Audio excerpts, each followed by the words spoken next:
This week we're back with the final part of the first Creators Edition episodes with Declan Shalvey.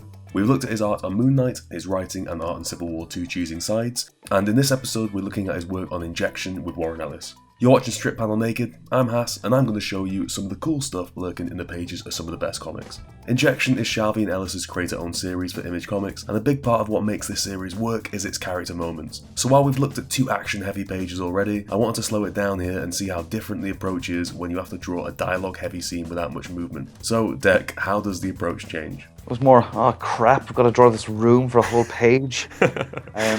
I think, again, it's the space. I knew I would need a certain amount of space, so I decided to pull back a little and make sure that there's enough room for all the lettering, but put all the information in there in the background. I think this is because a lot of Injection is big open spaces and establishing shots. I felt in a way I didn't really pay attention to the exposition in this. I felt this is where I need to really make this a lived-in environment. And then, as in most cases, I think the last panel is where you're going to hit the truth of the scene, or you're going to hit something that's kind of more of a bigger moment. So I just decided to drop the slightly an economical reason as well. It's like if I've drawn this kind of background 3 times, I don't need it a 4th time. Yeah. I think one of my strengths is I know when to put the work in, and I know when to not put the work in. I know where it should go, rather than just laboriously working on every single thing. After those 3 panels, I don't think a background in panel 4 necessarily helps the scene in any way. I also feel that by dropping in the last panel, we're looking at Maria more, whereas in the previous 3 panels, we're not really looking at Maria, we're looking at everything else while she talks, And you talked about important information in the previous 2 episodes, sort of figuring out what was the main bit of information to take away from a page. What do you think it was here? I thought actually the most important thing was for us to see Maria struggle to get up, because, we don't see her limp. This is a comic, so trying to get across that she is hurt, she is disabled to a degree. So she's pushing herself up. She's grabbing her cane before she takes her walk. It was more of a character moment than anything else, really. I would say by the last panel, I definitely am pushing you to the right, but I'm doing that with empty space more than anything else, because there's so much noise as regards detail in every other panel. By freeing up the space on the right in the last panel, I think your eye is always looking for room to breathe, So that's where I give your eye a moment to breathe, as I'll kind of lead you towards the right in that last panel. We also talked previously about that line that falls top left to bottom right through a lot of your pages, and you can see it here as well. But whereas we've seen your character progression left to right before, here Maria stays on the left side. Was that a conscious choice? Yeah, it's intentional, and mainly because I'm trying to follow that 180-degree rule. Not that I have to follow every single time, but we're in an environment and there's so much talking.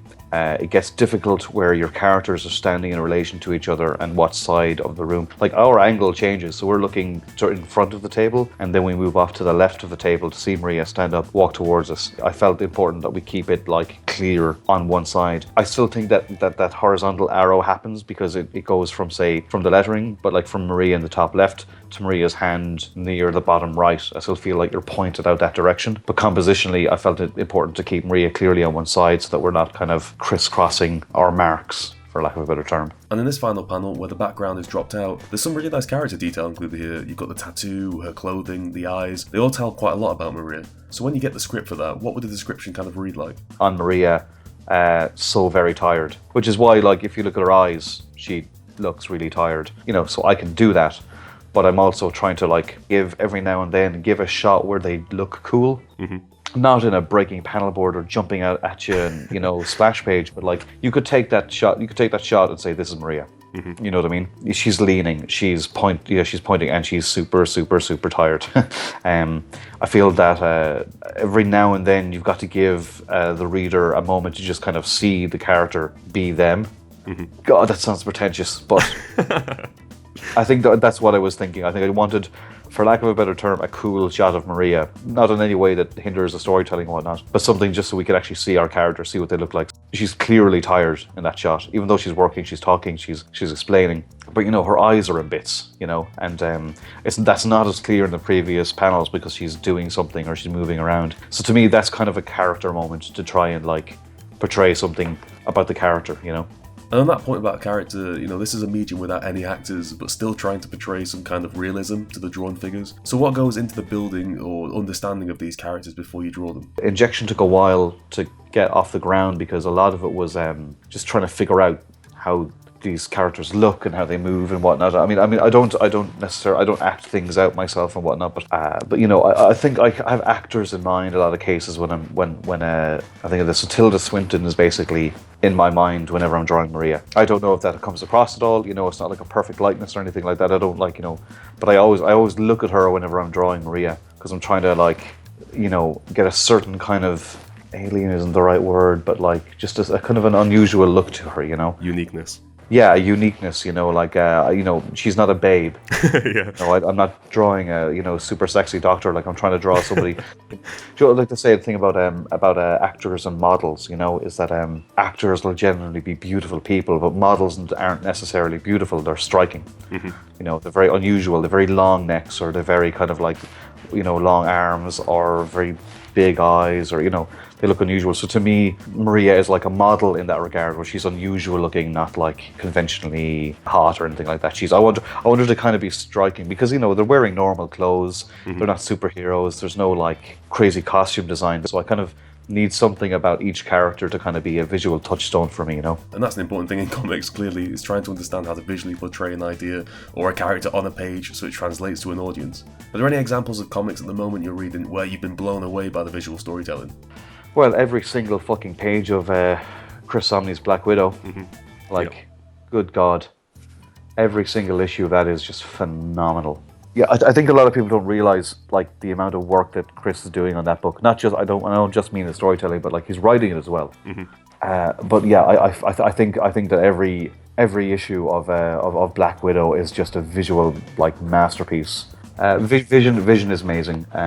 What Gabe Walter does with the most potentially boring, like that isn't a visual feast. Yeah. As regards the setting, but yet he just makes these places look incredible. He makes the most boring room look beautiful, you know?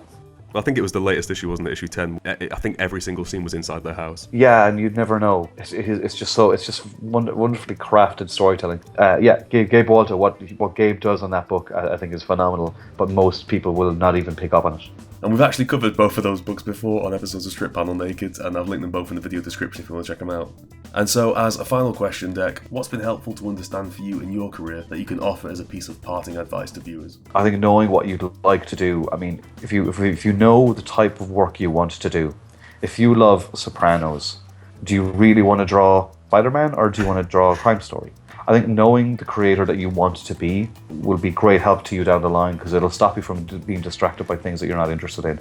Having a goal like being an artist and achieving it is great, but knowing what kind of artist you want to be, I think, is just as important. Great advice, and finally, after 3 episodes, a massive thanks to Declan Shalvey for joining us in the first of these special Creators Edition episodes. I really hope you found them as interesting and enjoyable as we have making them. And if you want to hear more from Dec, there'll be longer unedited bits of our chat on the Strip Panel Naked Patreon page, and as an additional bonus, there's an interview I conducted with Dec back in 2008 on there too, and we'll also be posting on there a little note as a heads up to the other creators who will be joining me on the show in the near future. Thanks for watching, and we'll see you next time. And you can find the Patreon at patreon.com/strippanelnaked, where amongst all the good stuff already mentioned, there's reading lists, extra articles, and over 100 annotated pages from various comics analysed in the series. For more comics chat and annotated breakdowns, you can follow me on Twitter at HassanOE. And this episode was of course edited by the awesome UC Quiche. You can follow him on Twitter for exclusive previews as he edits the episodes. Finally, hit subscribe to be kept up to date with all the episodes of Strip Panel Naked. Thanks, see you next week.